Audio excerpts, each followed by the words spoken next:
তোমারি মতো নেতা পেলেও গফুরতো সুখের গোলাপ চামেলি বকুল।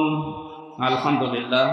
বাংলাদেশের ঐতিহ্যবাহী জেলা ঠাকুরগাঁও গড়িয়া ডিগ্রি কলেজ ময়দানে ইসলামী সমাজ কল্যাণ পরিষদের উদ্যোগে তাফসিরুল কোরআন মাহফিল, তাফসির মাহফিল লিখে দিয়েছেন, আমরা তাফসির আকারে কথা বলবো।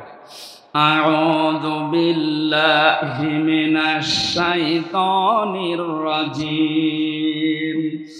বিসমিল্লাহির রহমানির রহিম। ওয়ালাকাদ খালাকনাকুম সুম্মা সাওয়ারনাকুম সুম্মা কুলনা লিল মালাইকাতি ইসজুদু লিআদাম ইলা আখির আয়াত। কোন সূরা বললাম মনে নেই? আমি আজকে দিনের বেলায় ঠাকুরগাঁও মনে হয় কোন জায়গায় ছিলাম, ঝাপড়তলি, ওখানে সূরা আরাফের 157 নম্বর আয়াতটা পড়েছিলাম, কিন্তু বিস্তারিত বলতে পারি না সময় না থাকার কারণে, আর শরীরও কভার করছিল না। দিনের বেলা শরীর ঘেমে যায়, মনে করলাম রাতের বেলা আরম্ভ করব।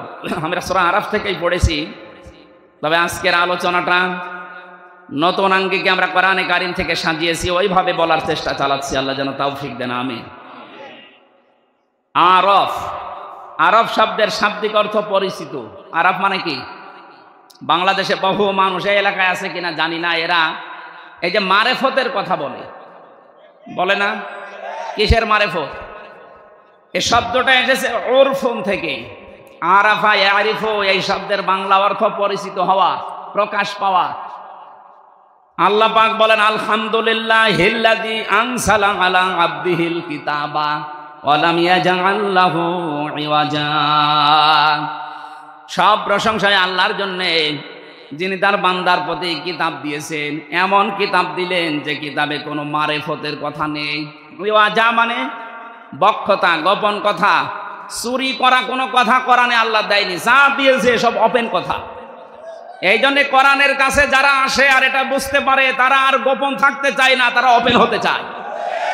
এই লোকটা রিমান্ডে এবং 4 বছর জেল খাটার পরে তো গোপনে চলে যাওয়ার দরকার ছিল। কথা বলেন না কেন? আপনি দেখেন, যারাই জেল থেকে বের হয় রিমান্ডে যায়, এই মানুষগুলো আরো গোপনে না আরো ওপেন হয়।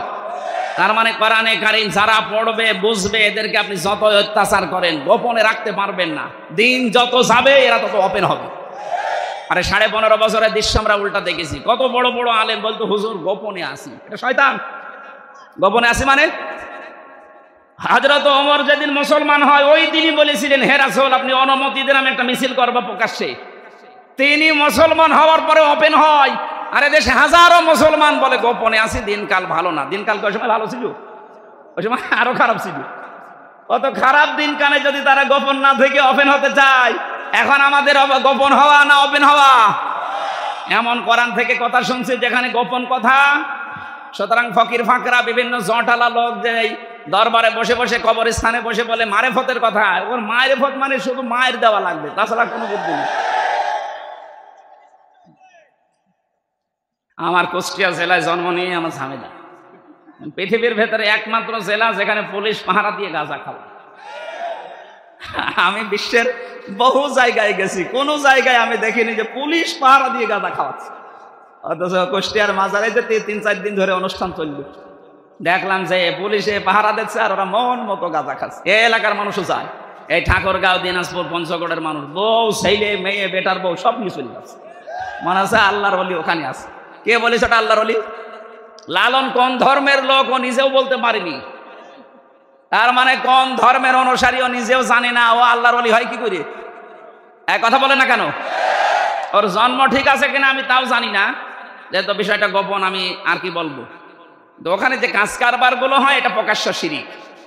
মানুষ ওখানে সেজদা দিচ্ছে, মানুষ ওর কাছে মোনাজাত করছে, এটা হারাম। কবরে সেজদা দেওয়া হারাম, এটা আমার ঘোষণা। লা তাত্তাখিদুল কুবুর মাসাজিদা, কবরকে সেজদার জায়গা বানিও না, এই নির্দেশ রাসূলুল্লাহ। বিশ্ব নবীর নির্দেশকে ডাইভার্ট করে উপেক্ষা করে ওখানে যে কাজ হচ্ছে, মাজার ভাঙা আরম্ভ হয়েছিল, ওই শয়তানের মাজার ভাঙলো না, এখন আমি বুঝতে পারলাম ওটা ভাঙার দরকার ছিল আগে। আপনারা যাবেন না ওই সমস্ত জায়গায়। যেখানে মারেফতের কথা বলে আপনাকে মায়ের পথ দেখায়। মারেফত বলে কোরআনে কিছু আছে? কিচ্ছু নেই, সব আছে ওপেন। মারেফত কোনটা? এই যে সালাত, এটা শরীয়ত, আর সালাত যে আদায় করে এটা মারেফত। আমি কথা বোঝাতে পারি। সালাত সিয়াম এটা হচ্ছে শরীয়ত, আর এইটা কিভাবে আদায় করবেন ওর পদ্ধতিগুলো জেনে আদায় করার নাম, পরিচিত হওয়ার নাম মারেফত। সুতরাং এই সূরা আরাফের ভেতরে 157টা বিষয় আলোচনা করা আছে। আমরা একটা বিষয় আজকে নিচ্ছি। আল্লাহ রাব্বুল আলামিন বলেন, কিয়ামতের ময়দানে একটা প্রাচীর আমি বানাবো, যে নাম হচ্ছে আরাফ। এখানে কিছু মানুষকে আল্লাহ দাঁড় করিয়ে দেবেন। নবীজি বলেন, এদেরকে আল্লাহ জাহান্নামেও দেবে না, জান্নাতেও দেবে না। সাহাবী বললেন, হুজুর জাহান্নামে দেয় না, জান্নাতে দেয় না, কারণ কি? বিশ্বনবী জানিয়েছেন, উম্মতেরা ওই মানুষগুলো দুনিয়াতে ইসলামী আন্দোলন করত। দেলাওয়ার ভাই যে আয়াতটা পড়েছিলেন, হাল আদুল্লুকুম আলা তিজারা তুনজিকুম মিন আযাবিন আলীম, কেউ যদি এই দুনিয়াতে এই ব্যবসাটা করতে পারে, আল্লাহ রাসূল বিশ্বাস করার পর তার জান আর মাল দিয়ে জমিনে আল্লাহর বিধান কায়েম করার জন্য চেষ্টা চালায়, আর যা করুক না কেন আল্লাহ ওরে জাহান্নামে দেবে না। এইটাই ফাইনাল, আল্লাহ ওরে জাহান্নামে দেবে না, কিন্তু জান্নাতে দিচ্ছে না। আল্লাহর নবী বলেন, ওদেরকে জান্নাতে আল্লাহ দেয় না এই কারণে ওদের সব আচরণ, ব্যবহার, কাজ কারবার ভালো ছিল, কিন্তু পরিবারে ওদের মা বাবার সাথে সম্পর্ক ভালো ছিল না। এরকম মানুষ দেশে নেই? আছে, মানে বহু নামাজির ভেতরে আছে, বহু রোজাদারের ভেতরে আছে, ইসলামী আন্দোলন করে, পীর সাহেবের মুরিদ হয়েছে 40 বছর, কিন্তু মা বাবাকে খাবার দেয় না, মা বাবার সাথে সম্পর্ক ভালো না। এটার জন্য শুধুমাত্র ওই স্বামী দায়ী না, ওই সন্তানই দায়ী না। আমি যতটুকু হিসাব নিকাশ করে দেখেছি, এর পেছনে দায়ী ওর বউ, আর ওই বউকে কান পোড়া দেয় ওর বউর মা আর ওর বড় বোন। এই জন্য বড় বোন যারা আছে বিয়ে করবেন না, খুব ঝামেলা। তাই বলে আমারটা না, আমারটা ঠিক আছে। বহু মানুষকে আজ আমরা দেখতে পাচ্ছি, খালি উপর থেকে ওর বড় বোন আর ওর মা শুধু খোঁচায়, শুধু টিপস দেয়, আর কতদিন থাকবে একসাথে, আলাদা হ। তো আলাদা হবে কার সাথে? ওর মা বাবা যদি না থাকে দুনিয়ায়, আলাদা হবে কার সাথে? আপনি তো পরের ঘর থেকে এসেছেন, আর ওকে 25 বছর 30 বছর পর্যন্ত শ্রম দিয়েছে বিনা স্বার্থে ওর মা। বলেন, তাম দুনিয়া একদিকে হয়ে গেলে ঋণ শোধ করা সম্ভব? ছোট্ট একটা বাচ্চা এসে বলছে, মা আমার কয়েকটা ফর্দ আছে, এই যে আমি কয়েকটা ভাউচার বানিয়েছি, এই টাকাগুলো দাও। কিসের ভাউচার এটা? তুমি যে প্রতিদিন আমাকে দিয়ে মশারি টাঙিয়ে নাও, আমি হিসাব করে দেখেছি, এক এক দিন যদি 1 টাকা করেও দাও তো 30 দিনে 30 টাকা হয়। ঠিক আছে, ভাউচারটা দাও। দ্বিতীয় ময়দান হচ্ছে, তুমি আমাকে বাজারে পাঠাও মাঝে মাঝে, মাসে যদি 4 দিনও পাঠাও, আমার যে কষ্ট হয় এ যাওয়া আসা করতে, 5 টাকা করে হলেও কমপক্ষে 20 টাকা হয় মাসে, এ টাকা দাও। মা বলে, বাবা তোর আর ফর্দ আছে? বলে, হ্যাঁ আছে। তুমি প্রতিদিন আমাকে দিয়ে বিভিন্ন কাজকর্মের আদেশ করো, যে ছোট মেয়ে আছে তোমার ওই ছোট মেয়েকে আমাকে কোলে নিয়ে ঘুরতে বলো, ওকে লালন পালন করি, মাঝে মাঝে কোলে নিয়ে ঘুরি, আমার কষ্ট হয় এর জন্য আরো 50 টাকা মাসে।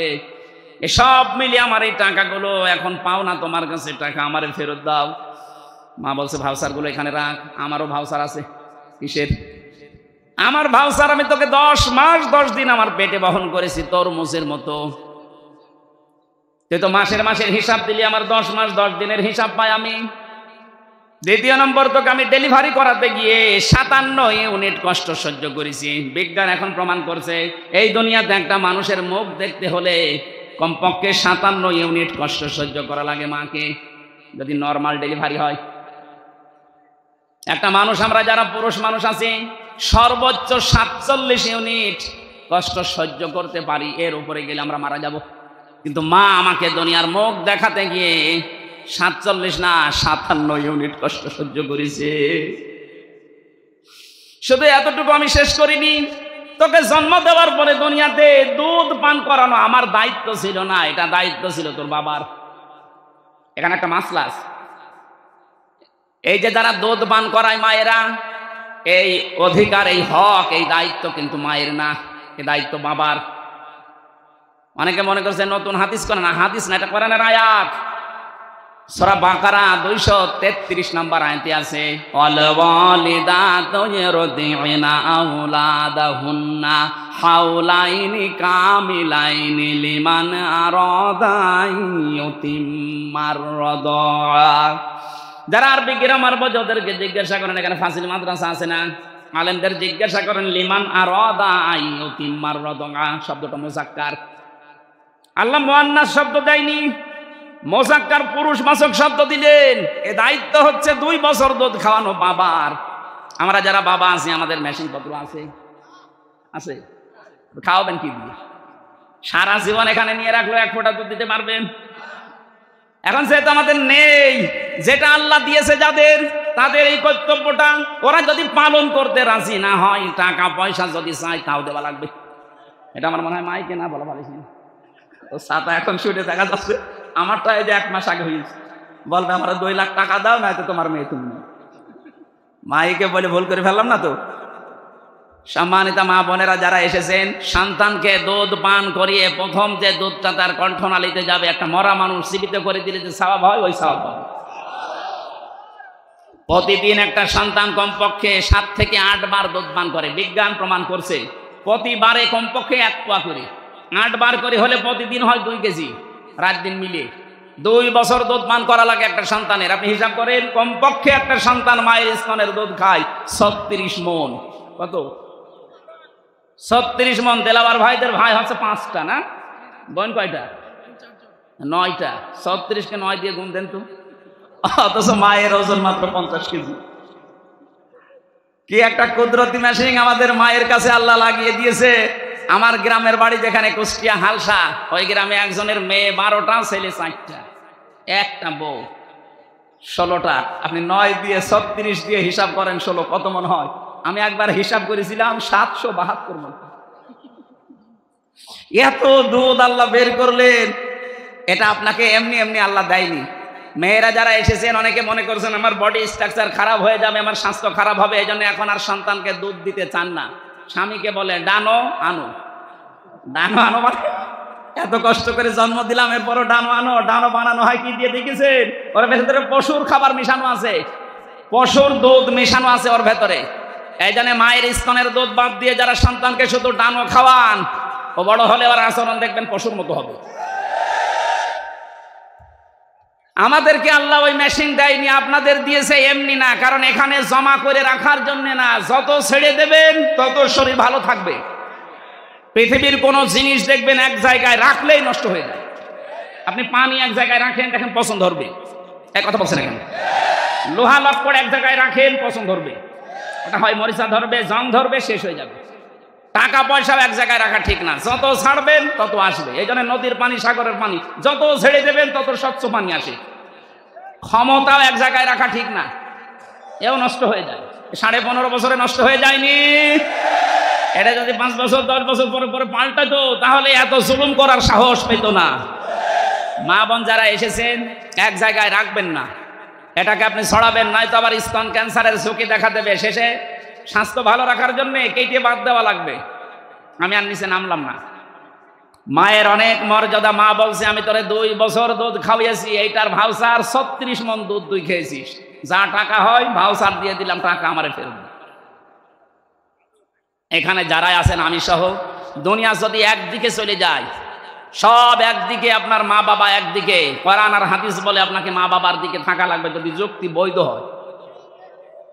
হ্যাঁ, এই জায়গায় আর একটা মাসলা পাওয়া যায়। কোনো বাবার কথা শুনে, মায়ের কথা শুনে বউ তালাক দেওয়া জায়েজ আছে না নেই? হ্যাঁ, আন্দাজে না জেনে বলবেন না। মায়ের কথা শুনে বউ তালাক দেওয়া জায়েজ নেই, বউ যাই হোক, কিন্তু বাবার কথা শুনে তালাক দেওয়া জায়েজ আছে। যদি শরীয়তের 4টা কাজ মেয়েদের ভেতরে পান, আর বাবা যদি বলে না এইটা নিয়ে সংসার করা যাবে না, এটা বাদ দেওয়া লাগবে। আমাদের জাতির পিতা ইব্রাহিম আলাইহিস সালাম এই সন্তানকে শিক্ষা দিয়ে গেছেন, এই শিক্ষাটা। তো মায়ের কথা শুনে দেওয়া যাবে না কেন? কারণ মায়ের সাথে বেটার বউ যেটা আছে, এটার 100 ভাগ সম্পর্ক কোনোদিন ভালো হয়নি, কোনোদিন 100 ভাগ ভালো হবেও না। এরাই বাঁকা হাড়ের তৈরি, তো একটু সমস্যা। সামান্যত মা বোনেরা, যাই হোক বেশি বলে ফেললাম। আপনারা বেটার বউ আর শাশুড়ি যদি মায়ের মতো হয়ে যান, সন্তানগুলো আনন্দে থাকবে।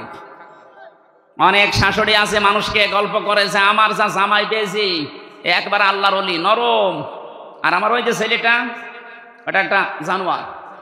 কেন? আমার জামাই শুধু আমার মেয়ের কথা শোনে, এই জন্য আমার জামাই খুব ভালো, আর এই যে ছেলেটা ওর বউর কথা শোনে এই জন্য খারাপ। কিরকম মা বলেন তো এটা?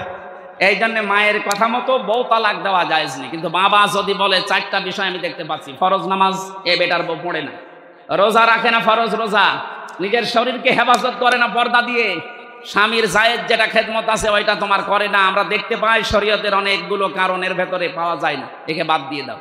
এইরকম কথা বাবা বললে বাবার কথা অনুযায়ী বউ তালাক দেওয়া জায়েজ আছে। কথা বুঝতেছে? মায়ের মর্যাদা অনেক বেশি, কিন্তু বাবাকে আল্লাহ 1 ভাগ দিলেও বাবার এই জায়গায় সম্মান অনেক বেশি বাড়িয়ে দিয়েছে।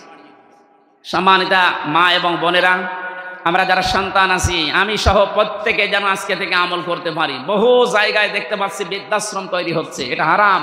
বৃদ্ধাশ্রম বানানো জায়েজ নেই। মুসলমানদের এই দেশে যদি বৃদ্ধাশ্রম হয়, আপনি কি জবাব দেবেন? মরে গেলে ওই আরাফে দাঁড়িয়ে থাকা লাগবে ওই প্রাচীরে। আপনি যেহেতু দুনিয়ায় ভালো কাজ করেন, নামাজ পড়েন, রোজা রাখেন, ইসলামী আন্দোলন করেন, মা বাবার সাথে সম্পর্ক ঠিক নেই। আমি বললাম এটার পেছনে যারা দায়ী এদেরকে বারবার বলছে এই কারণে। আপনার মনটা এত ছোট কেন মা? বৌমা যারা আছেন, ভাবি যারা আছেন, আপনার মনটা উদার করেন। আপনিও হয়তো 50 বছর পরে এখানে থাকবেন না, আমিও থাকবো না, নতুন মানুষ আসবে, তো কি হবে এটা নিয়ে? এই ধোকায় পড়ে বোকা হয়ে লাভ নেই। এই জন্য আমরা যেন পাগল না থাকি, আজকে থেকে পাগল ভালো হয়ে যাব। পাগল ভালো হয়ে যাবেন না? না, এই এলাকায় মনে হয় এই হাদিস চলবে না। এই পাগল ভালো হবেন তো নাকি ওই তুলা মিয়ার মতো পাগল থাকবেন? কাল এক তুলা পেয়েছিলাম, একটা পাগল, ওরে আল্লাহ এত ভাইরাল করে দিয়েছে কাজকে থেকে আজকে পর্যন্ত। ওর কপালে যা ছিল আমার মনে হয় সব লিখা আল্লাহ মুছে দিয়েছে। এই জন্য বেয়াদবি কেউ করবেন না কোরআনের সাথে, কোরআনের আলেমদের সাথে। আমি আশা করছি সম্মানিতা ভাবি যারা আছেন, বোন যারা আছেন, আপনার নিজের মা বাবাকে যেরকম মনে করেন, শ্বশুর শাশুড়িকে ঠিক ওই রকম মনে করেন, তাহলে আপনার নামাজ রোজা আপনার পর্দা কবুল হবে। ও মনে করে সে তো নামাজ পড়ে, রোজা রাখে, কালো বোরকা পরে, আমার মনে হয় আল্লাহ মাফ করে দেবে। কে বলেছে আপনাকে? শ্বশুর শাশুড়ির সাথে সম্পর্ক যাদের ভালো নেই, আপনি আপনার স্বামীকে বাধ্য করছেন খারাপ আচরণের জন্য, খরচপাতি দেওয়া বন্ধ করার জন্য, আপনি ওই আরাফ নামক ওই প্রাচীরে দাঁড়িয়ে থাকবেন আপনার স্বামীর সাথে। এজন্য আমরা এরকম কোনো কিছু যেন না করি, আল্লাহ আমাদের বাঁচান, বলেন আমিন। বহুদূর এগিয়ে গেছি আমরা, হচ্ছে না, পরিবেশটা ভালো হচ্ছে না ভারতের এই সিরিয়ালগুলোর কারণে। আকাশ সংস্কৃতির মাধ্যমে যেগুলো আসতেছে বন্যার পানির মতো, পিন আপ করা পত্রিকা দিয়ে, এগুলো দিয়ে আমাদের পরিবার আজ একেবারে সত্যিই জাহান্নাম হয়ে গেছে। এই জন্য একটা টিপস দেই, আমি সহ প্রত্যেক সপ্তাহে অন্তত 2 দিন মা বাবা স্ত্রী সন্তান যারা আছে এই মানুষগুলোকে এক জায়গায় নিয়ে সপ্তাহে 2 দিন হলেও বা 1 দিন হলেও আপনারা কোরআনের অথবা হাদিসের কোনো দার্স নিয়ে বসবেন। এর ভেতরে একটা রহমত আছে। এদেশে যারা একামতের দিন এই দায়িত্ব পালন করে, সে নেতা হোক, কর্মী হোক আর সমর্থক হোক, তাদের এই কাজ করা লাগে। আল্লাহ যেন আমাদের প্রত্যেককে এই কাজটা করার তৌফিক দেন, পরিবারের শান্তি ফিরিয়ে আনার জন্য, বলেন আমিন। যেই বর কারণে, যেই ভাবির কারণে আজ সংসারে অশান্তি লেগে আছে, এই ছোট মনের কারণে, তাছাড়া কিচ্ছু না। হয়তো মাকে 2000 টাকা দিয়ে শাড়ি দিয়েছে আর ওনারে দিয়েছে 1800 টাকা দিয়ে, 200 টাকা কম বেশি, এই জন্যে স্বামীর সাথে কথা বলে না। এরকম মহিলা দেশে নেই? এইরকম ছোট মনের বউ আছে কার ঘরে? হাত তোলেন তো। এই যে একজন তাও আছে, তোলেন, আপনি দাঁড়ান। ঠিক আছে ভাই, ও ভয় পাচ্ছে, ক্যামেরা সব ঘোরানো আমার দিকে, আপনার ভয় নেই। হাত আমি তুললে সমস্যা আছে, আমার শালা আছে পেছনে, ও বাড়ি যে সব বলে দেবে। আবার এই যে ম্যাডাম তো মনে হয় লাইভ দেখছে। কোনটা বড়টা?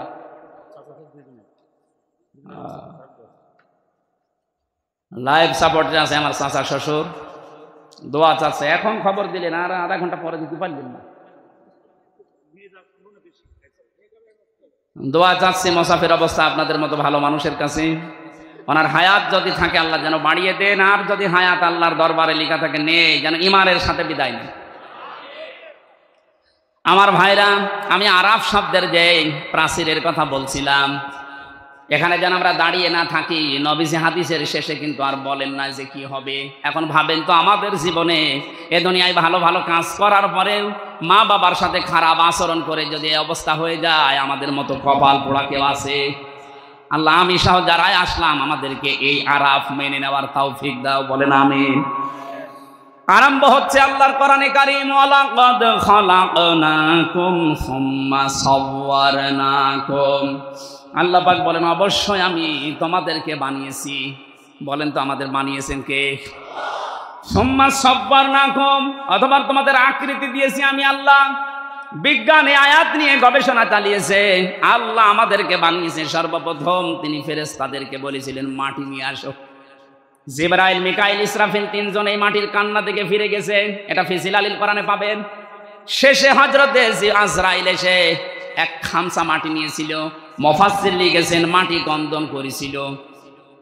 তো আজরাইল বলেছে না, যারা ফিরে গেছে আমি তাদের মতো না, আল্লাহর আদেশ তুমি যতই কান্নাকাটি করো আমি দুনিয়াতে থেকে নিয়ে যাবই। এক খামসা নিয়েছেন, 40 মণ মাটি ছিল এক খামসার ভেতরে। ফেরেশতাদেরকে আল্লাহ এই যে বডি স্ট্রাকচার যেটা এটা তৈরি করলেন, বডি স্ট্রাকচার তৈরি করতে 40 মণ মাটি দিয়ে 36 হাত মোটা, 60 হাত লম্বা, তার মানে 120 হাত 60 গজ, এটা বিশাল দেহ পড়ে আছে। আল্লাহ পাক বলেন আমি নিজে তখন তার আকৃতি বানালাম। এই যে সব্বার না, এই সুরত বানানোর দায়িত্ব আল্লাহ ফেরেশতাদেরকে দেয়নি। লাকাদ খালাকনাল ইনসানা ফি আহসানি তাকওয়িম। মানুষের এই যে আকৃতি যেটা বলা হয়, এটা শুধুমাত্র আল্লাহ নিজের হাত দিয়ে বানিয়েছেন। সুবহানাল্লাহ বলতে পারেন না? পৃথিবীর যত সৃষ্টি আছে এই জন্য সবচাইতে সুন্দর সৃষ্টি মানুষের এই মুখ। মেয়েরা আছে, অনেক মেয়েরা আছে, না বুঝে অনেকে ছেলে মেয়েকে গালি দেওয়ার সময় বলে তোর মুখে লাথি দেব। না এলাকায় নেই না, এই পাপ কাজ করা যাবে না। এই মুখটা আল্লাহ নিজে বানিয়েছেন। আল্লাহ পাক বলেন আমি বানালাম কি করে জানো? ফালিয়ানজুরিল ইনসানু মিম্মা খুলিকা মিন মাইন দাফিকিন ইয়াখরুজু মিন বাইনিস সুলবি ওয়াত তারাইব। বলেন আল্লাহু আকবার। মানুষকে নজর করে দেখে না যে কি জিনিস দিয়ে তাকে বানালাম। বাবার স্ফলিঙ্গ দিয়ে দ্রুত গতিতে পানিটা যখন বের হয়ে যায়, ওটা মায়ের রেহেমে যাওয়ার সঙ্গে সঙ্গে 40 দিনে পাল্টাতে থাকে। 6 মাসের ভেতরে ওর বিভিন্ন স্ট্রাকচার দেয়, নতফা বানায়, আলাক বানায়, মুদগা বানায়। আমি আল্লাহর পরে চামড়া দিয়ে, গোশত দিয়ে, চর্বি দিয়ে এই বডি স্ট্রাকচারটা ঢেকে দিয়ে মুখটা সুন্দর করে আমার নিজের মতো করে বানালাম। বিজ্ঞান এখন প্রমাণ করছে এই নাপাক পানিটা দিয়ে মায়ের পেটের ভেতরে আল্লাহ পাক 4টা জিনিস বাবার এই নাপাক পানি দিয়ে বানায়, চুল, রগ, হাড় আর পর্দা। মায়ের রেহেমের ভেতরে যে নাপাক পানির থলি আছে ওইটা নিয়ে আল্লাহ আরো 4টা জিনিস বানায়, রক্ত, গোশত, চর্বি আর চামড়া। 4 8টা জিনিস যখন এক হয়ে যায়, আল্লাহ পাক বলেন আমি যে রব নাম নিয়েছি এই কারণে আমার পক্ষ থেকে 5টা জিনিস দান করি। সূরা নাহলের 78 নম্বর আয়াতের মাঝের অংশে আছে এটা, ওয়াজআলা লাকুমুস সামআ ওয়াল আবসারা ওয়াল আফইদা ইলা আখিরি আয়া। এটা শ্রবণ শক্তি, দর্শন শক্তি, বাক শক্তি, আকেল শক্তি আর ঘ্রাণ শক্তি, এই 5টা আমি নিজের রব নাম নিয়েছি এই কারণে তোরে দিয়েছি। 8-5টা জিনিস যখন এক হয়ে যায় তখন আস্তে করে মায়ের পেট থেকে আমি আল্লাহ দুনিয়ায় নিয়ে আসি। আল্লাহু আখরাজাকুম মিন বুতুনি উম্মাহাতিকুম। জোরে বলেন আল্লাহু আকবার। আল্লাহ আমাদেরকে বানাচ্ছেন, আমাদের আদি পিতাকে। আল্লাহ পাক বলেন বিশাল দেহ বানানোর পরে তার ভেতরে আমি রূহ দিয়ে দিলাম। রূহ দেওয়ার প্রথম বিভিন্ন জায়গা ঠিক করেছিলাম কিন্তু দেইনি। নাক দিয়ে রূহ দেওয়ার পরে সঙ্গে সঙ্গে আদম একটা হাসি দিয়েছিল। এখানে একটা শিক্ষা আছে, আমাদের আদি পিতা হযরতে আদম হাসি দেওয়ার সঙ্গে সঙ্গে এই যে ফেরেশতারা যে বডি স্ট্রাকচার বানিয়েছিল পানি দিয়ে, মাটি দিয়ে, বিভিন্ন কায়দা কৌশলের ভেতরে আছে, যত সার, যত খড়কোটা এর ভেতরে লুকিয়েছিল, একবার হাসি দেওয়ার সঙ্গে সঙ্গে নাক দিয়ে আল্লাহ সব বের করে দেয়। ওই সময় হযরতে আদম একটু স্বস্তি পায়, একটু হালকা লাগে নিজেকে, তখন একটা শুকরিয়া আদায় করে আলহামদুলিল্লাহ। এ শব্দটাই আল্লাহ এত বেশি খুশি হয়েছেন ওই দিন থেকে কিয়ামত পর্যন্ত আদমের সন্তান দুনিয়ায় যারা আসবে ওরা যখন হাসি দেবে, একবার হাসি দিলে 12,000 টাকা খরচ করলে যে জান শরীর থেকে বের করা যায়, ওই রকম হাসি দিলে অত টাকার জান বের হয়ে যায়। এই জন্য তখন শুকরিয়া আদায় করা লাগে আলহামদুলিল্লাহ। শব্দটা এত দামি, এটা যে শুনবে তার পাশে যে থাকবে সে বলবে ইয়ারহামুকাল্লাহ। কথা বলছে না কেন? এটা বলা লাগে না? আপনি আলহামদুলিল্লাহ আমাদের আদম নবী বলেছিলেন এটা। আল্লাহ পাক এবার ফেরেশতাদেরকে বললেন সুম্মা কুলনা লিল মালাইকা, ফেরেশতাদেরকে বললাম লিআদামা ফাসাজাদু ইল্লা ইবলিস, তোমরা একটু সেজদা দিয়ে সম্মান দেখাও আমার আদমকে। প্রশ্ন আসতে পারে হযরতে আদমকে সেজদা দেওয়া লাগবে কেন? আমি 7টা কারণ পেয়েছি তাফসিরে। 1 নম্বরে হযরতে আদমকে আল্লাহ জ্ঞান দিয়েছিলেন তাই। আবার প্রশ্ন আসতে পারে ফেরেশতাদের জ্ঞান ছিল না? হ্যাঁ ছিল, কিন্তু যতটুকু আল্লাহ দিয়েছেন ওর বাইরে ওনারা 1 পাও নড়তে পারতো না। এইজন্য ফেরেশতারা এক বাক্যে জানিয়েছিল ক্বালু সুবহানাকা লা ইলমা লানা ইল্লা মা আল্লামতানা ইন্নাকা আনতাল আলিমুল হাকীম। বলেন আল্লাহু আকবার। হযরত আদম আলাইহিস সালামকে আমি ঘটনা শোনাতে না, শিক্ষা নেওয়ার জন্য বিশাল দেহ পড়েছিল। হযরত আদমকে আল্লাহ শিক্ষা দিয়েছিলেন প্রথমে যে জিনিসের নামগুলো, ওটা আমরা অনেকেই মনে করি আলু, পটল, বেগুন, ঝিঙ্গা, এই না। আল্লাহ ওই দিন যত ন্যায় আছে, যত অন্যায় আছে সবকিছু তার সাথে পরিচয় করে দিয়েছিলেন। এখানে যারা তাফসীর পড়তে পারেন সূরা বাকারার 31 নম্বর আয়াতটা বাড়ি গিয়ে মিলাবেন। ওয়া আল্লামা আদামাল আসমা কুল্লাহা, আল্লাহ পাক নিজে ক্লাস নিয়ে শিখিয়েছেন আদম আলাইহিস সালামকে যত কিছু অন্যায়, যত কিছু ন্যায় সবই একদিনে তার ভেতরে আল্লাহ দিয়ে দিয়েছেন, এক ক্লাসের ভেতরে। সাম্মা আরাদাহুম আলাল মালাইকা, অথবা ফেরেশতাদের সামনে ওনাকে আরজি করলেন, হাজির করার পরে বললেন দেখো তো বলো দেখি, কারণ ফেরেশতারা ন্যায় অন্যায়ের ওই ভাষাগুলো তখন তো বুঝবে না। ওনাদেরকে আল্লাহ যতটুকু শিখিয়েছেন তার বেশি ওনারা পারে না। আদম আলাইহিস সালামকে ক্লাস নিয়ে আল্লাহ সব আগে জানিয়ে দিয়েছেন। হযরতে আদমকে এবার ডাক দিয়ে বললেন দেখো আদমকে জিজ্ঞাসা করো যত ন্যায় আছে দুনিয়া শুরু থেকে কিয়ামত পর্যন্ত সব ন্যায় সব অন্যায়ের পরিচয় আমার আদম বলতে পারবে। এই জন্য আমরা আদমের সন্তান হিসাবে লেখাপড়া করি নাই, তারপরেও কিন্তু ন্যায় আর অন্যায় বুঝি। কথা বলেন না কেন? এটা ওই যে ক্লাস নিয়েছিল আমাদের আল্লাহ, আমাদের আদি পিতা আদম আলাইহিস সালামের ওই ক্লাসের গুণ আমরা জীবনে লেখাপড়া যদি নাও করি, তাও আমরা কোনটা ন্যায় কোনটা অন্যায় আমাদের বিবেক আছে, এটা আমাদের বলে দেবে। হযরত আদম আলাইহিস সালামকে তৈরি করা হয়ে গেল, জান্নাতের ভেতরে তিনি ঘুরতেছেন, সব কিছু আছে জান্নাতে, কিন্তু মনের ভেতর ওনার শান্তি নেই। রব্বুল আলামিন বলেন আমি আদমের মনের খবর যেহেতু জানি, ওনার বাম পাজর থেকে একটা হাড় বের করে সুন্দর একটা মেয়ে লোক বানিয়ে রাখলাম, নাম দিলাম হাওয়া। হযরতে আদম ঘুম থেকে উঠেই দেখলেন একটা মেয়ে লোক, উনি তাকালেন এবং ধরতে গেলেন। রব্বুল আলামিন বলেন আদম তাকানোও যাবে না, ধরাও যাবে না। হযরতে আদম ওই সময় বলেছিলেন রব্বুল আলামিন ধরা যাবে তাকানো যাবে, কি করলে আপনি সেই পদ্ধতি বলেন। আল্লাহ ওই সময় বলেছেন বিয়ে করা লাগবে, বলছে আমি রাজি আছি। বিয়ে করা লাগবে রাজি আছি শুনলেই হবে, মহারানা দেওয়া লাগবে, আমার কাছে কিছু নেই। বিয়ে করতে রাজি হয়ে গেলে কি করে? বাংলাদেশের যুবক আমরা যারা আছি কোন ফরজ যদি নাও জানি, বিয়ে করা ফরজ ওটা জানি। ফরজ কি কাউকে বলে দেওয়া লাগে? বহু সন্তান আছে এখানে মোবাইল করে বলে হুজুর এটা বলতে পারেন না, মা বাবা থাকে। ঠিক আছে বললাম তো, বিয়ে করা ফরজ আছে কারোর জন্য, কারোর জন্য সুন্নাত আছে, কারোর জন্য নফল আছে, কারোর জন্য ওয়াজিব আছে, কারোর জন্য হারাম আছে। আপনি বিয়ে করে যদি অত্যাচার করবেন, যৌতুক নেবেন, এই নিয়ত থাকে আপনার জন্য বিয়ে করা জায়েজ নেই, হারাম। কথা বলেন না কেন? যদি এই নিয়ত থাকে যে আমি সুন্নাত পালন করব, দুনিয়াতে নবীজির উম্মতের সংখ্যা বাড়াবো, আপনার জন্য বিয়ে করা সুন্নাত। নিজেকে কন্ট্রোল করা যদি কঠিন হয়ে পড়ে, তার জন্য বিয়ে করা ফরজ ওয়াজিব। হযরত আদম যেই বলেছেন আমি বিয়েতে রাজি আছি, আমি তাকাতে চাই, ধরতেও চাই, কারণ এই যে মেয়ে লোকের প্রতি একটা আকর্ষণ, এটা আল্লাহ নিজে বানিয়ে দিয়েছেন। সূরা আলে ইমরানের 14 নম্বর আয়াতে তাফসীর করা আছে যুযিনা লিন-নাসি হুব্বুশ শাহাওয়াতি মিনান নিসা। আল্লাহ বলেন আমি সুশোভন করে দিয়েছি, আকর্ষণীয় করে দিয়েছি 7টা জিনিসকে দুনিয়ায়, তার 1 নম্বরে নারী, স্ত্রী। এজন্য স্ত্রী লোকের প্রতি মেয়ে লোকের প্রতি আকর্ষণ আসবেই পুরুষের, এইটাই স্বাভাবিক। এটা বানিয়েছে কে? আল্লাহর এই সিস্টেমটাকে বাংলাদেশে আজ অনেকেই উল্টিয়ে দিতে চাচ্ছে। মেয়ে লোকের প্রতি আপনার আকর্ষণ হবে, দায়িত্ব দিয়েছে, এই পদ্ধতি বানিয়েছে কে? আরো জোরে বলেন।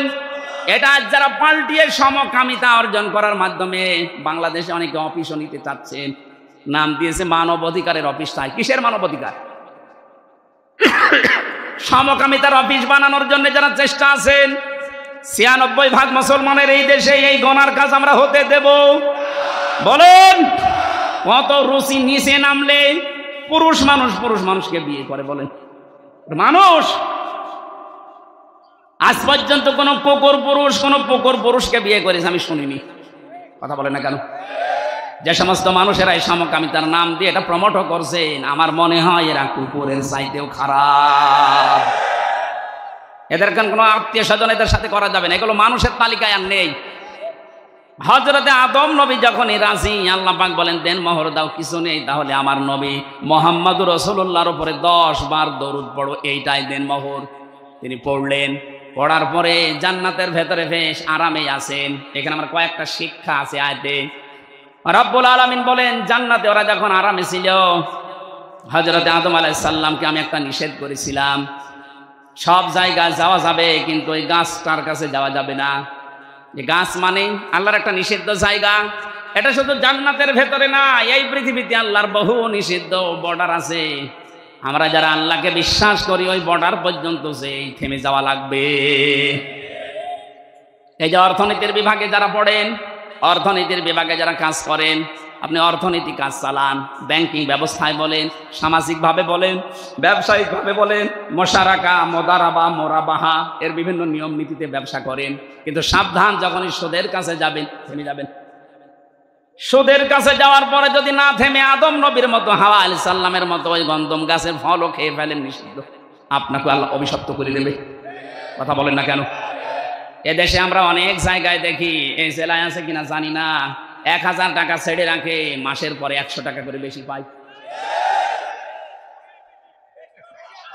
এই সুদ মায়ের সাথে জেনা করার শামিল। যারা মায়ের সাথে জেনা করছেন তারা নামাজ পড়ে রোজা রেখে হজ করে কি করবেন বলেন? কারা কারা এই গোনায় আছেন হাত তোলেন তো। না, ওই মানুষ আমার মনে হয় মাহফিলে আসেনি, আলহামদুলিল্লাহ।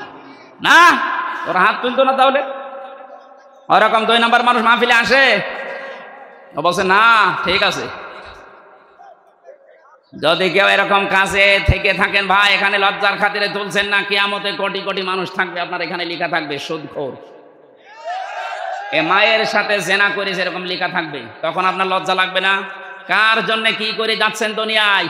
আপনার স্ত্রী, আপনার সন্তান, আপনার ছেলে মেয়ে, মা বাবা হয়তো আপনার এই সুদের টাকা, অবৈধ টাকা ভোগ করার জন্য তারা 2 পায়ে খাড়া আছে, কিন্তু সুদের জন্য যে জেনার গোনা হয় এইটা আপনার সন্তান নিতে রাজি না।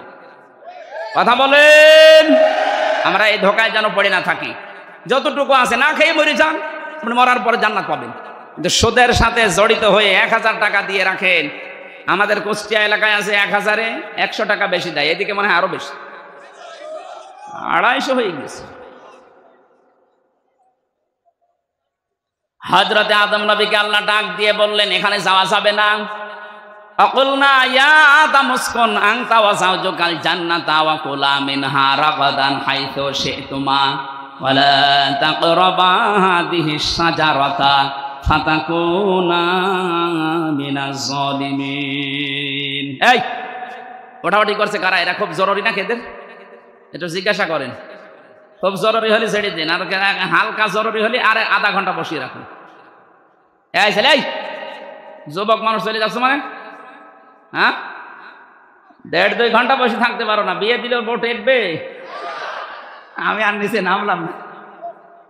এই যুবক মানুষ যারা না যায়, বুড়ে মানুষ 2-1টা চলে যায়, যাক, ওর বউ না টিকলেও অসুবিধা নেই।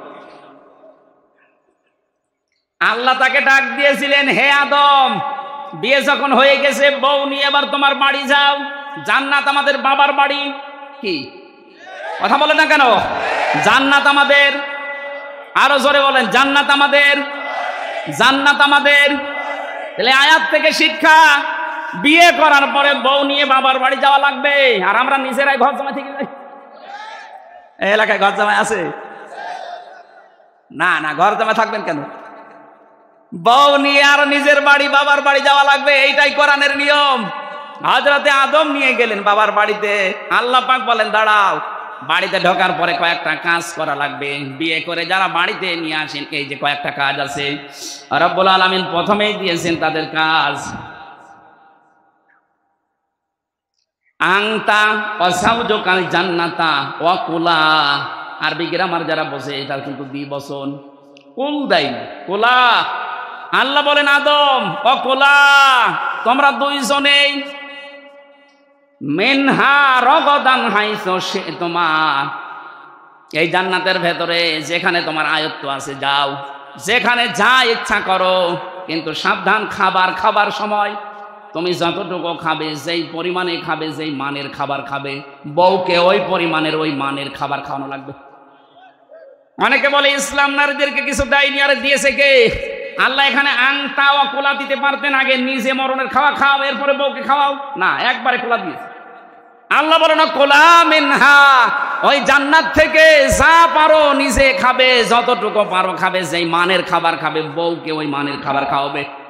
আজ নারীরা যদি তাদের ইজ্জত মর্যাদা অধিকার বুঝতো, এই নারী আন্দোলন, নারী বিপ্লব পরিষদ, নারী মুক্তি পরিষদ, নারী কাঠামো, 11টা না 13টা সংগঠন চলছে এই দেশে, সব বন্ধ হয়ে যেত।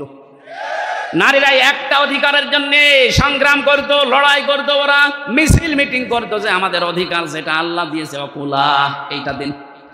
আপনি বাইরে যে মরণের খাবার খাবেন আর আমার জন্য বাদাম নিয়ে আসবেন। নারীদের অধিকার আল্লাহ প্রথমে জান্নাত থেকে দিচ্ছেন, যা খাবা আদম তোমার সেই স্ত্রীকে ওই পরিমাণের খাবা। দেখেন আপনি আংটা শব্দ আল্লাহ কিন্তু মাঝখানে দেয়নি। এতটুকু শেষ করলেন না, আল্লাহ বলেন রগদান হাইসো সে তোমা, ওকে নিয়ে মাঝে মাঝে বেড়াতে যাবা, যেখানে ইচ্ছা যাবা, যা ইচ্ছা খাবা। এই জন্য বিয়ে করার পরে বউ নিয়ে শুধু ঘরের ভেতরে আটক করে রাখলে হবে না, এ বউ নিয়ে মাঝে মাঝে আপনি নিজের আত্মীয় স্বজন যারা আছে, বিভিন্ন অনুষ্ঠান যেগুলো জায়েজ আছে, বেড়াতে যাওয়া লাগবে। কথা বললেন না কেন?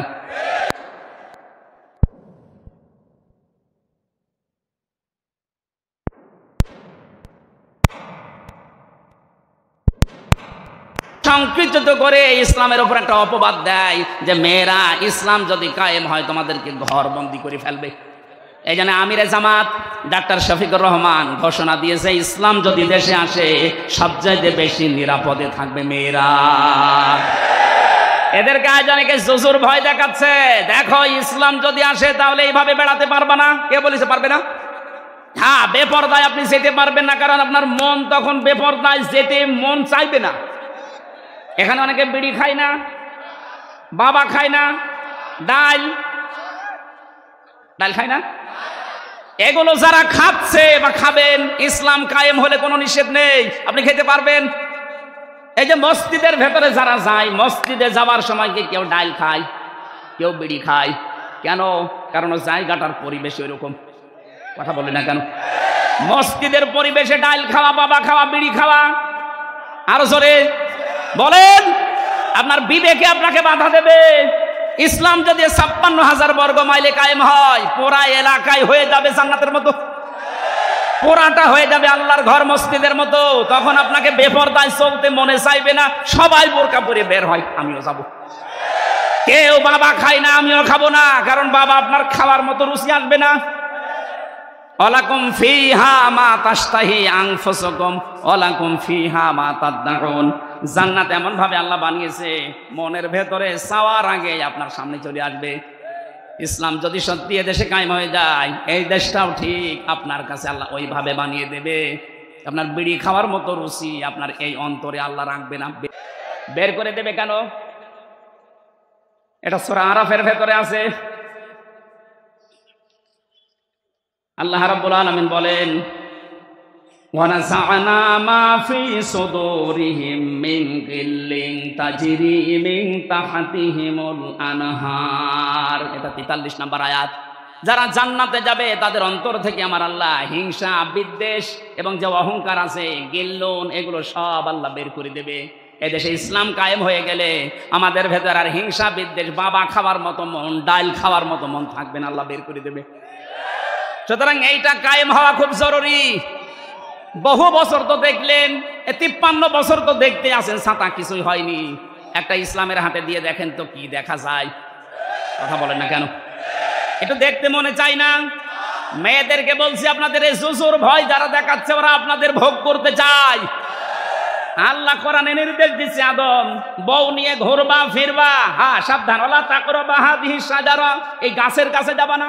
মানে তার মানে এমন কিছু নিষিদ্ধ জায়গা আছে যেখানে বউ নিয়ে, মেয়ে নিয়ে, বেটার বউ নিয়ে যাওয়া যাবে না, এরকম জায়গা নেই। আপনি অনুষ্ঠানে যাবেন, পার্কে যাবেন, কিন্তু এমন পার্কে যাওয়া যাবে না, এমন মেলায় যাওয়া যাবে না যেখানে মেলা নিয়েছে নাম শিশু মেলা, শিশু নেই, শিশুর খালারা আর মামারা, এরকম মেলা দেশে নেই। বৃক্ষ মেলা নাম দিয়েছে, কোনো বৃক্ষ নেই, শুধু জীবিত মানুষ দাঁড়িয়েছে। এই জন্য এমন জায়গায় আমি যেতে পারি না যে জায়গায় আল্লাহর নিষিদ্ধ তাকরাবা হাদিহি শাজারা। তাহলে বউ নিয়ে ঘোরাঘুরি করা, এদিকে ওদিকে যাওয়া, এটা জায়েজ নেই। আরো জোরে বলেন। কোন লোক যদি নিজের স্ত্রীকে সাজগোজ করার জন্য কিছু কিনে দেয়, এই যে যত কিছু লাগে ওদের, আশকারা, মাসকারা, আইলানা, আমি 57টা জিনিসের নাম পেয়েছি বিয়ে করার সময়, তাও তো অল্প টাকা দিয়ে বাজার করেছিলাম। আমার এই যে 57টা লিস্ট ধরিয়ে দিয়েছে, আমি বলছি এত কিছু কেন? বলছে হুজুর সব এখনো দিইনি, বাকি জিনিস যদি সব দিয়ে দেয় আপনি যা টাকা এনেছেন এ টাকায় হবে না। বলেন তো, এক চোখের ভেতরে দেখলাম প্রায় 8টা না 9টা, বাকি জায়গায় কত আছে? ওদেরকে যদি 1000 জিনিসও সাজতে লাগে, স্ত্রীকে সাজগোজ করার জন্য যত টাকা খরচ হবে, ওটা যদি শুধু আপনার জন্য হয়, পরপুরুষের জন্য না হয়, পুরা 10,000 টাকার যদি সাজগোজের জিনিস দেওয়া হয়, পুরাটাই সাদগা। স্ত্রীকে 5,000 টাকার জিনিস কিনে দিয়েছেন সাজার জন্য 1 বছরে, হাত তোলেন তো এরকম মানুষ আছেন কিনা? এই এলাকায় মানুষ বিয়ে দেয়, এই যে একজন, না এটা রেকর্ড হচ্ছে, এই যে ছবি তুলছে সব, এই স্টেজে একটা মানুষও হাত তুললো না। এদের কি বউ আছে না গেছে? আপনারা মেয়েরা এরকম মানুষ বিয়ে করেছেন, 1 বছরে 5,000 টাকা জিনিস কিনে দেয় না, আবার বলে হ্যাঁ তুমি সেজে থাকো না, তো সাজবে কি দিয়ে? সম্মানিত মা বোনেরা, না, আপনার স্বামী যেন পরিমণির দিকে আর না তাকায়। কথা বলেন না কেন? আপনি নিজেকেই পরিমণি বানিয়ে ফেলবেন। টাকা দিতে না চাইলে দরকার হয় পকেট মারা টাকা দিয়ে ফেরেন, লাভি কিন্তু কোনো অসুবিধা নেই। যদি দিতে না যায়, ফেরাউন মার্কার, কারণ মার্কা স্বামী হলে তার থেকে নেওয়া যায় যাচ্ছে। হযরত আদম আলাইহিস সালামকে আল্লাহ বলেছিলেন, এই নিষিদ্ধ গাছের কাছে যদি চাও তাহলে জালেম হয়ে যাবা। উনি বেশ ঠিকঠাক আছেন, হঠাৎ করে জান্নাতের মেন গেটে শয়তান এসেছে, মধুর সুরে কাঁদতেছে। হযরত হাওয়া আলাইহিস সালাম ছিলেন পাশে, এসে দেখে কাঁদে একটা লোক। কি কাঁদো কেন? বলছে কাঁদি আমার জন্য না, কাঁদি তোমাদের জন্য। আমাদের জন্য? আমাদের আর কি, আমরা তো ভালোই আছি, বিশাল এলাকা আমাদের জন্য, মন মতো যেখানে ইচ্ছা যায় যা ইচ্ছা খাই, বেশ আনন্দে আরামে আছি আমাদের চেয়ারে। আমাদের কান্না কি হলো আমাদের জন্য? শয়তান ওই সময় 2টা কথা বলেছিল, আল্লাহ পাক কোরআনে তুলে দিয়েছেন। রব্বুল আলামিন বলেন, শয়তান বলেছে ওয়াকাসামাহুমা ইন্নী লাকুমা লামিনান নাসিহিন, আমি আল্লাহর নামে কসম দিয়ে বলছি, আমি তোমাদের হিতাকাঙ্ক্ষী, শুভাকাঙ্ক্ষী।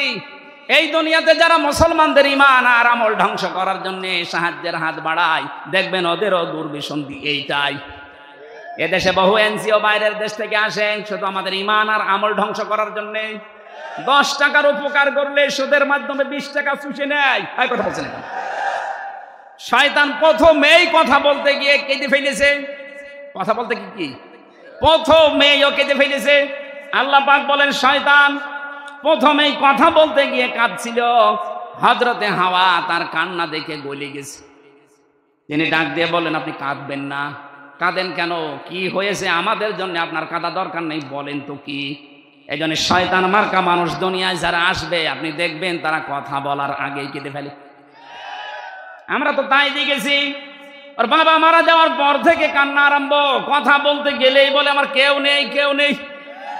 এই কেউ নেই, কেউ নেই বলেই কেঁদে ফেলে। তো কেউ নেই, আমরা কি করব? এতিম মানুষ, এতিমের জন্য এতিমখানা আছে। কথা বলে না কেন? আপনি যদি যেতে চান আমরা রাজি আছি। মা বাপ যেহেতু আপনার নেই, আপনি এতিম, এদেশে বহু এতিমখানা আছে, সেখানে রেখে দেব। আসতে বলেন। কান্নাকাটি যখন বন্ধ হয়ে গেছে, হযরতে হাওয়া আলাইহিস সালাম বললেন, এবার বলেন তো দেখি কান্নার প্রথম কারণ। শয়তান আবার ব্যাখ্যা করছে। 1 নম্বরে শয়তানের ব্যাখ্যা ছিল এই, দেখেন আমি কাঁদি আপনাদের জন্য এই কারণে, আমি গোপন সূত্রে জানতে পেলাম যে আরামে আপনারা আছেন, এই আরামে আপনাদেরকে আল্লাহ রাখবে না, এখান থেকে বের করে দেবে। মেয়েদের অভ্যাস এইটা, এটা কোরআনে আছে। হযরতে ইউসুফ নবীর ঘটনা বর্ণনা করতে গিয়ে আল্লাহ এটা আমাদেরকে জানিয়েছেন। আমার আলোচনা কি লম্বা হয়ে যাচ্ছে? ওরে বাবা, 11টা বেজে গেছে। বলেন, বললে তো মেলাক্ষণ বলতে পারবো, কিন্তু আমার তো শরীর বাঁচাতে হবে। হযরতে আদম আলাইহিস সালাম, ইউসুফ আলাইহিস সালামের জামানায় যে ঘটনাটা আমরা একটু ইঙ্গিত দিই, ইন্না কাইদাকুন্না আযীম। আল্লাহ পাক বলেন মেয়েদের চক্রান্ত বড় ভয়ঙ্কর। এই সময় যেই বলেছে যে আপনাদেরকে আরামের জায়গায় আল্লাহ আর থাকতে দেবে না, আমি গোপন সূত্রে সংবাদ পেয়েছি, তখনই উল্টিয়ে গেছে। কি এত আরামের চেয়ারে থাকতে পারবো না মানে কি করা লাগবে আপনি তাই বলেন। আজও বিশ্বে তাকান, যেই দেশে মেয়ে লোকের কাছে শয়তান এই প্ররোচনা দেয় যে আরামে আসো, আরামে কিন্তু থাকতে পারবা না, বিদায় করার চিন্তা ভাবনা চলছে, তখনই ও বিগড়িয়ে যায়। তখনই বলে কি করা লাগবে বলেন। দরকার হয় হামসার মতো মানুষকে বছরের পর বছর জেলে আটকিয়ে রাখবো, মেরে ফেলবো, তাও আমার থাকা লাগবে। এরকম বহু মানুষকে রেখেছে না রাখে নাই? এগুলোকে বৈধ না অবৈধ কাজ? এটা বিনা কারণে একটা মানুষকে কষ্ট দেওয়া এটা বৈধ না অবৈধ কাজ? আল্লাহর নিষিদ্ধ বর্ডার তখন ওরা পার করে ফেলে। যেই হযরতে আদম আসলেন, ডাক দিয়ে বলে স্বামী তুমি তো জানো না এই আরামের জায়গায় নাকি থাকা যাবে না। কেন? এই গোপন ভিত্তিতে একটা আল্লাহর ভালো মানুষ এসেছিল, আমাকে জানিয়ে গেছে, চলো এই গাছের গন্ধম গাছের ফল খাওয়া লাগবে। হযরতে আদম প্রথম তিনবার নিষেধ করেছিলেন, না এটা করা যায় না, এটা আল্লাহর নিষেধ। ওর মাথার ভেতরে যেহেতু একটা বুদ্ধি পাকিয়ে দিয়েছে শয়তান, প্ররোচনা দিয়েছে, ফাওয়াসওয়াসা লাহুমা শাইতানু লিইবদিয়া লাহুমা মা বুরিয়া আনহুমা ইলা আখির আয়াত। আল্লাহ পাক বলেন আদম নবী আলাইহিস সালাম রাজি যখন হচ্ছিলেন না, যেহেতু টার্গেট করেছে শয়তান মহিলাকে, এই জন্য মহিলাকে টার্গেট করার কারণে মাথার ভেতরে ঘোর পাক খাচ্ছে, কখন আমার এই আরামের জান্নাত হারিয়ে যায়। বারবার যখন বসায় স্বামীকে, তাড়াতাড়ি করেন আমাদের হিতাকাঙ্ক্ষী শোভাকাঙ্ক্ষী এ ওয়াজ আমাদেরকে করেছে, শেষে বলে না আমি পারবো না। হযরতে হাওয়া আলাইহিস সালাম শেষ পর্যন্ত আদম নবীর সাথে কথাও বন্ধ করে দিয়েছিল। ঠাকুরগাঁওবাসী পরিবারে যদি স্ত্রী স্বামীর সাথে কথা বন্ধ করে দেয়, ও পরিবার থেকে অশান্তির দাবানল জ্বলছে। তাও তো তারা মাত্র 2 জন। আমাদের দেশে কত মানুষ আমরা বিভিন্ন জায়গায় আছি, স্বামী স্ত্রীর কথা বন্ধ করলে বাইরে যে চার দোকানে গল্প করা যায়, কত মানুষ আছে মনের কথা বলা যায়। আর আদম নবী স্রেফ একা, স্ত্রী কথা বন্ধ করে দিয়েছে, বলেন তো কি একটা অবস্থা। কেউ নেই তো গল্প করার। আর শেষ পর্যন্ত রাজি হলেন, গাছের কাছে গেলেন, তারপরও ফল ছিঁড়তে রাজি না। হযরতে হাওয়া পেছন দিক থেকে যে জোর করে ফল ছেড়েছিলেন, গাছের পাতাটা ফলটা ছেড়ার পরে যে কষ পড়েছিল, এটা দুর্বল বর্ণনাটা, তারপর আমি শিক্ষার জন্য বলছি। এই যে কষ পড়েছিল ওখান থেকে এই পাতাটা ছেড়ার পর বরদোয়া দিয়েছিল এই গাছ, আমি নিষিদ্ধ ছিলাম, আমার শরীর থেকে যে কষ আর কষ ঝরিয়েছো, যৌবন প্রাপ্ত হলে আল্লাহ তোমার শরীর থেকে এরকম কষ ঝরাবে। এই জন্য মেয়েদের এই বরদোয়া লিখিয়াস মাসে 3 দিন 7 দিন 10 দিন, কথা বলছে না কেন? আল্লাহ রাব্বুল আলামিনের এই যে জান্নাতের ভেতরে যে গন্ধম গাছের এই বরদোয়া কিয়ামত পর্যন্ত মেয়েদের উপরে লেগেই থাকবে। শেষে যখন নিজেদের লজ্জা স্থান পর্যন্ত উন্মুক্ত হয়ে গেছে, শয়তান তখন ওই জান্নাতের গেট থেকে হাসতেছে। কারণ শয়তান ছিল যৌনবাদী, ও যৌনতা ভালোবাসে। এই দেশে আজ যারা নিজেদের গোপন অঙ্গগুলোকে মানুষের সামনে প্রকাশ করে নিজের আনন্দ পান, বুঝবেন আপনি শয়তান হয়ে গেছেন। বলে হুজুর আমাকে শয়তান দেখান। শয়তান দেখাতে আবার আমেরিকায় যাওয়া লাগবে? যেগুলো ঢেকে রাখা দরকার মেয়েদের পুরুষদের, ওইগুলো যারা ঢেকে রাখে না, ওইটা একটা টাটকানির ভেজাল শয়তান। কারণ শয়তান উলঙ্গ থাকতে ভালোবাসে। এক কথা বলেন না কেন? যৌনতা ছড়াতে ভালোবাসে শয়তান। হযরত আদম এবং হাওয়ার 2 জনের পোশাক যখন খুলে গেছে, শুধু পোশাক খোলা না, শেষ পর্যন্ত প্রসাব পায়খানার প্রয়োজন দেখা দিয়েছে। আল্লাহ পাক বলেন না, এখানে এই কাজ করা যাবে না, সিস্টেম নেই। কুলনা হাবিতু মিনহা জামিআ, চলে যাও সবাই মিলে আমার জান্নাত থেকে নেমে যাও। এখানে সবাই মানে আদম হাওয়া এবং তাদের সন্তানরা আর ওই শয়তান, সবাইকে নামিয়ে দিলেন। পৃথিবীতে আসার পরে তারা 300-350 বছর পর্যন্ত কেঁদেছিল। হযরত আদম আলাইহিস সালাম শেষ পর্যন্ত রব্বানা যালামনা আনফুসানা ওয়া ইল্লাম তাগফির লানা ওয়া তারহামনা লানাকুনান্না মিনাল খাসিরিন, এই দোয়াটা 350 বছর পর্যন্ত তিনি পড়ার পরে শেষ পর্যায়ে মুহাম্মদুর রাসূলুল্লাহ রসুলাই মাপ পেয়ে গেছেন। ওই যে আসার পরে আমার আল্লাহ বলেছিলাম এই চোখে চোখে আমার বাণী পাঠাবো, শেষ পর্যায়ে লাস্ট ভার্সনে এই কোরআন এসেছে, এটা কিয়ামত পর্যন্ত থাকবে। ফামান তাবিয়া হুদায়া ফালা খাউফুন আলাইহিম ওয়ালা হুম ইয়াহজানুন, এটা যারা অনুসরণ করে চলতে পারবে তাদের দুনিয়ায় কোনো ভয় নেই, চিন্তা নেই। এ মানুষগুলো চোখ বন্ধ হলে আবার ওই বানানো বাড়িতে ফিরে যেতে পারবে। জোরে বলেন সুবহানাল্লাহ। শয়তান এবার আল্লাহকে বলেছে, আল্লাহ আমি কিছু পেলাম না, তুমি আমাকে কয়েকটা জিনিস দাও, কারণ তোমাকে আমি 1000 বছর 950 বছর পর্যন্ত তোমার আমি সেজদা দিয়েছি, এত সেজদা দিয়েছি, সেজদার বিনিময়ে আমি কিছু চাই। আল্লাহ ওই দিন 3টা জিনিস দিতে রাজি হয়েছিলেন। 1 নম্বরে শয়তান বলেছে ক্বালা আনজিরনি ইলা ইয়াউমি ইউবাসুন, আমি বাঁচতে চাই, কিয়ামত পর্যন্ত তোমার হায়াত বাড়িয়ে দাও। আল্লাহ বলেন দিলাম। আপনি তাকান, দুনিয়ায় যারা বেশি দিন বেঁচে থাকার আকাঙ্ক্ষা করে এগুলো এক প্রকার শয়তান। আপনি দেখবেন শয়তান মার্কা মানুষগুলো শুধু বেঁচে থাকার আকাঙ্ক্ষা বেশি। তাছাড়া যারা আল্লাহওয়ালা মানুষগুলো দুনিয়ায় বেশি দিন বেঁচে থাকতে চায় না, ওরা চায় যত তাড়াতাড়ি বিদায় নিতে পারি তত তাড়াতাড়ি আমার মালিকের সাক্ষাৎ পাওয়া যাবে। শয়তান 2 নম্বরে বলেছিল ক্বালা ইন্নাকা মিনাল মুনজারিন ক্বালা ফাবিমা আগওয়াইতানি লাআকুদান্না লাহুম সিরাতাকাল মুস্তাকিম। হে আল্লাহ, আমি ক্ষমতা চাই, পাওয়ার চাই, টাকা পয়সা চাই। আল্লাহ বলেন দিয়ে দিলাম, যা। তামাম দুনিয়ার দিকে তাকাবেন, শয়তান মার্কা মানুষ যারা, তাদের টাকা পয়সা, অর্থ সম্পদ, ক্ষমতা বেশি। 3 নম্বরে বলেছিল তোমার বান্দাদেরকে ধোঁকা দিয়ে বোকা বানিয়ে আমি আমার সাথে জাহান্নামে নেওয়ার জন্য সবচাইতে ভালো ভালো রাস্তার মোড়ে মোড়ে অবস্থান করব। এই জন্য শয়তান সিনেমা হলের সামনে থাকে না, শয়তান রাজবাড়ির গলন্দ ঘাটে যায় না। ও জানে যে এখানে যারা আসবে আমার ভাইরা ভাই। শয়তান যায় কোথায়? এই যে গড়িয়া ফাজিল মাদ্রাসা, গড়িয়া কলেজ ময়দানে কোরআনের অনুষ্ঠান হচ্ছে, ও জানে যে এখানে গেলে মানুষের পরিবর্তন এসে যেতে পারে। বিভিন্ন মোড়ে মোড়ে মানুষকে উল্টা পাল্টা ফতোয়া দিচ্ছে যে এখানে যাবা হামজা রাজনীতি করবে, একথা বলছেন। এরকম মানুষ মোড়ে মোড়ে নেই, আপনি শয়তানই দেখতে পান না। চলেন আমি আপনাকে দেখাচ্ছি। আল্লাহ রাব্বুল আলামিন আমাদেরকে যে বাড়ি থেকে তাড়িয়ে দিয়েছেন, ওটা আমার বাবার বাড়ি। ওখানে যাওয়ার জন্য যেহেতু এই কালাম এসেছে, এটা অনুসরণের মাধ্যমে ওখানে যাওয়া লাগবে। আল্লাহ যেন ওখানে যাওয়ার মতো যোগ্যতা আমাদের দান করেন, বলেন আমিন। আমি জেলখানায় বসে কিছু নোট করেছিলাম, ওটা বাইরে এসে আবার লিখেছি বই আকারে। পারিবারিক জীবন নিয়ে, দাম্পত্য কলহ এবং সমাধান। ওই যে গাড়িটা আছে সাদা গাড়ি, যাওয়ার সময় মেয়েদের জন্য নিয়ে যাবেন, ওখান থেকে কাজে লাগবে ইনশাআল্লাহ। আল্লাহুম্মা আমিন। লা ইলাহা ইল্লা আনতা সুবহানাকা ইন্নী কুনতু মিনাজ জালিমিন। আল্লাহুম্মা গফিরলি ওয়ারহামনি ওয়াহদিনি ওয়াফিনি ওয়ারযুকনি ইয়া রাব্বাল আলামিন। আস্তাগফিরুল্লাহাল্লাযী লা ইলাহা ইল্লা হুয়াল হাইয়ুল কাইয়্যুম ওয়া আতুবু ইলাইহি। লা হাওলা ওয়ালা কুওয়াতা ইল্লা বিল্লাহিল আলিয়্যিল আযীম। লা ইলাহা ইল্লা আনতা সুবহানাক ইন্নী কুনতু মিনাজ জালিমিন। রব্বুল আলামিন ঠাকুরগাঁও জেলার গড়িয়া বাজারে ইসলামী সমাজ কল্যাণ পরিষদ কর্তৃক আয়োজিত তোমার কোরআনের অনুষ্ঠানে যারা শ্রম দিয়েছে, যারা টাকা দিয়েছে, এদের টাকাগুলো ওসমানের মতো কবুল করে নাও। এ মাহফিলে নারী পুরুষ যারাই আমরা এসেছি, আমাদেরকে ওমরের মতো, হযরতে ফাতেমার মতো বানিয়ে দাও। আমাদের প্রধান অতিথি শ্রদ্ধাভাজন বড় ভাই দেলাওয়ার হোসেন, আল্লাহ তুমি কোরআনের পাখি দেলাওয়ার হোসেন সাইদির মতো কবুল করে নাও।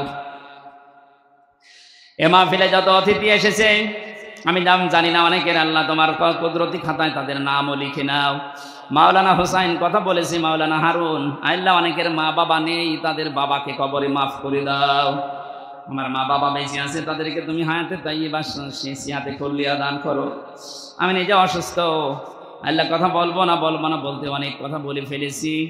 যতটুকু বললাম আমাদের জীবনে আমল করার তৌফিক দাও রব্বুল আলামিন। তোমার যে বান্দার মাধ্যমে এই পঞ্চগড়, ঠাকুরগাঁও, দিনাজপুর, নীলফামারী আমি কোরআনের দাওয়াত নিয়ে আসি, মাওলানা সুলতান আহমেদকে কবুল করো, তার জীবনের অভাব দূর করে দাও। বড় ভাই আশরাফুল ইসলাম, তার সন্তানাদি, স্ত্রী পুত্র যারা আছে মঞ্জুর করো। তার যে স্ত্রী মারা গেছে, আল্লাহ তুমি কবরে জান্নাত দিয়ে দাও। যত স্বেচ্ছাসেবক কাজ করেছে আজকে প্রত্যেককে তুমি হযরতে হাসান হোসাইনের মতো বানিয়ে দাও। এলাকায় যত মানুষ কবরে আছে কবরগুলো জান্নাতুল ফেরদাউস বানাও। মির্জা ফখরুল ইসলাম আলমগীর সাহেব দোয়া চেয়েছি, আল্লাহ তুমি তাকে হেদায়েতের সর্বোচ্চ মাকাম দান করো, মেহেরবানি করে আল্লাহ তুমি তাকে হেদায়েত দিয়ে দাও। বারাকাল্লাহু লানা ওয়া লাকুম ফিল কোরআনিল আযীম। মরণ আসলে যেন পড়ি লা ইলাহা ইল্লাল্লাহু মুহাম্মাদুর রাসূলুল্লাহ।